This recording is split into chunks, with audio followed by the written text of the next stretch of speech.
Good morning বন্ধুরা, তোমরা সবাই কেমন আছো? তো চুমকি রান্নাঘরে তোমাদের সকলকে স্বাগতম। আশা করি তোমরা সবাই ভালো আছো।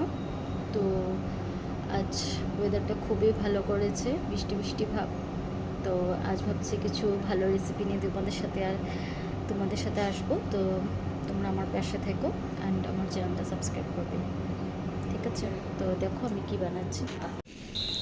তো বন্ধুরা, এটা হয়েছে বামলা মাছ, যেটাকে নাকি তোমরা বামলা শুটকি বলো, সেটাই কাঁচা মাছ। এটা হয়েছে আইন মাছ। তো বামলা মাছটা শুধু আমার জন্যই নেওয়া হয়েছে অল্প করে, কারণ ওরা খায় না কেউ। সো আমি বামলা মাছ বানানোর জন্য টমেটো নিয়ে নিলাম, টমেটো আর পেঁয়াজ কুচি। তো কড়াই বসিয়ে দিয়েছি, তেল গরম হয়েছে, পেঁয়াজ কুচি দিলাম। এখন এর মধ্যে একটু রসুন কুচি দেবো, দিয়ে ভালো করে নেড়ে দেবো। এখন টমেটো আর কাঁচা লঙ্কা দিয়ে দিলাম, দিয়ে ভালো করে নেড়ে নেব। এর মধ্যে একটু নুন দিলাম, লঙ্কা গুঁড়ি, হলুদ গুঁড়ি, জিরা গুঁড়ি সব দিয়ে ভালো করে কষিয়ে নেব। সবজিটা ভালো করে কষানো হয়ে গেলে দেখতেই পাচ্ছ খুব সুন্দরভাবে কষানো হয়ে গেছে এবং তেল বের হয়েছে। এর মধ্যে গরম জল দিয়ে দেব।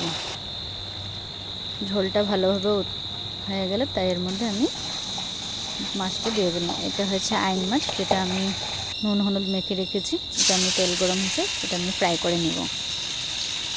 আইন মাছ ফ্রাই করতে সাবধান, কারণ খুবই ফোটে।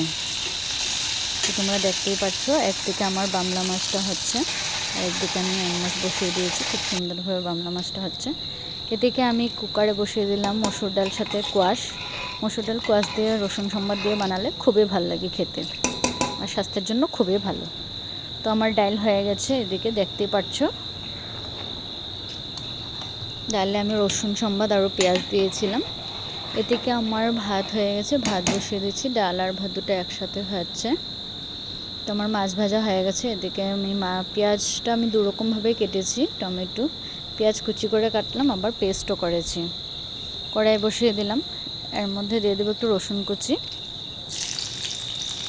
তারপর একটু কাঁচা লঙ্কা ছেঁড়া দিয়ে দেবো। খুব একটা সুন্দর স্মেল আসবে। স্মেল আসার পরে আমি একটু দিয়ে দেবো পেঁয়াজ কুচি। পেঁয়াজ কুচি দিয়ে ভালো করে নেড়ে নিলাম। তারপর দিয়ে দেবো টমেটো। আইন মাছটা সবজি দিয়ে খেলে ভালো লাগে না, এইভাবে বানালে ভালো লাগে। তোমরাও ঘরে ট্রাই করতে পারো। দিয়ে দিলাম হলুদ গুঁড়ি, লঙ্কা গুঁড়ি, একটু জিরে গুঁড়ি দিয়ে ভালোভাবে কষিয়ে নেব। মশলাটা তেল ছাড়া ছাড়া ভাব হলে কুড়িয়ে রাখা পেঁয়াজটা আমি দিয়ে দিলাম, দিয়ে ভালো করে মশলাটা কষিয়ে নেব।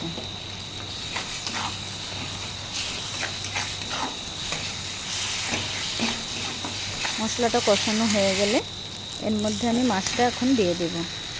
মাছটা যাতে মশলাটা ভালোভাবে লেগে যায় মাছটাতে। তারপর আমি অল্প সামান্য পরিমাণে জল দেব। আমি কিন্তু এর মধ্যে গরম জল অ্যাড করবো, মোটেই ঠান্ডা জল দেবো না। ঠান্ডা জল দিলে সবজিটার টেস্টটা ভালো হয় না।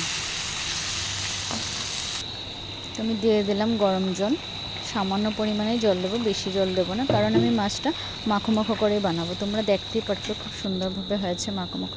এদিকে আমি ডাংগুটি, পটল কয়েকটা ছিল আর মিষ্টি কুমড়ো নিয়েছি, এটা আমি সেদ্ধ করে বানাবো। এরকমভাবে এটা নতুন রেসিপি, খুব সিম্পল হবে কিন্তু খেতে খুব টেস্ট লাগে।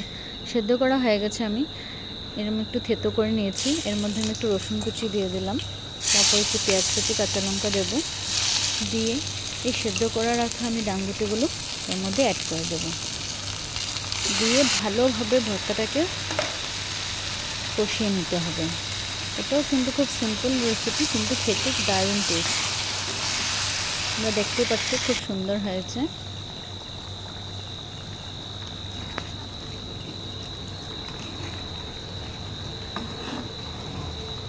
এ থেকে আমার মাছটা প্রায় হয়েই আসছে।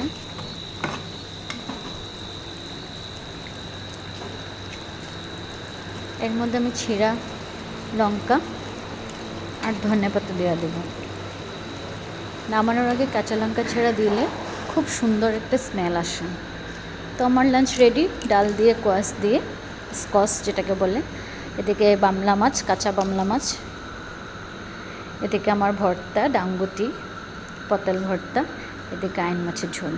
সো আজকে এতটুকুই ছিল আমার লাঞ্চে, বেশি কিছু আর বানালাম না, এতটুকু বানাতে অনেক হয়ে গেছে, টাইম লেগে গেছে। সো তোমরা দেখতেই পাচ্ছ খুব সুন্দর, যেভাবে ভর্তাটা যেভাবে দেখতে সুন্দর হয়েছে, খেতেও ঠিক সেভাবে সুন্দর হয়েছে। সো বন্ধুরা, আমার রান্না কমপ্লিট। খুব গরম লাগছে, ওয়েদার ঠান্ডা করলে কিচেনে খুবই গরম লাগে। তো আমার লাঞ্চ রেডি হয়ে গেছে। তো তোমরা কে কে খেতে আসবে চলে এসো, সকলকে ইনভাইট করা হয়েছে। And like, comment and subscribe. আমার ভিডিও দেখে ভালো লাগলে বা খারাপ লাগলে আমাকে জানাবে, ঠিক আছে? তখন তো আমি বুঝতে পারবো। তো লাইক, কমেন্ট অ্যান্ড সাবস্ক্রাইব করতে ভুলবে না। তো thank you, tata, bye by.